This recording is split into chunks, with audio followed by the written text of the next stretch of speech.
Well, part of this whole getting back to normal thing would sure be a lot easier if employers, especially restaurant owners, could find people to fill their shifts.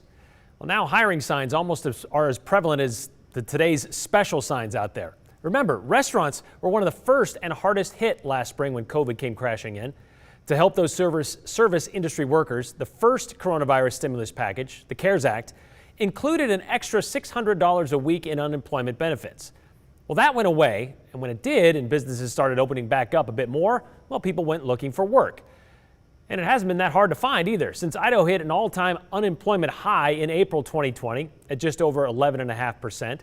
We've worked our way back to pre-pandemic levels of unemployment. As of March of this year, we dropped to 3.2%. However, we did see a slight increase last month, up to about 3.5%, which is about 29,000 Idahoans who are currently out of work. Not nearly as bad as the more than 6% nationwide, though.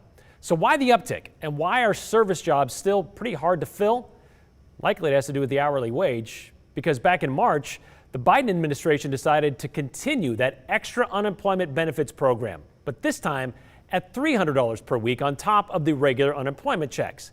U.S. Chamber of Commerce says that means about 1 in 4 recipients are actually taking home more money in unemployment pay than they were earning while they were working.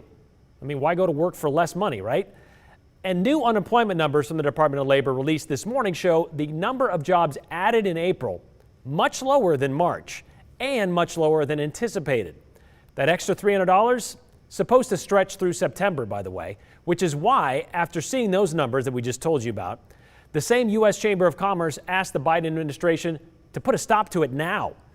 Meanwhile, unemployment benefits in Idaho aren't as easy to come by as they were for most of last year. Late last month, the Department of Labor reinstated the must be looking for work requirement when you file a claim. And I know there are a lot of people out there that hope all this competition for workers, well, could lead to a more competitive job market.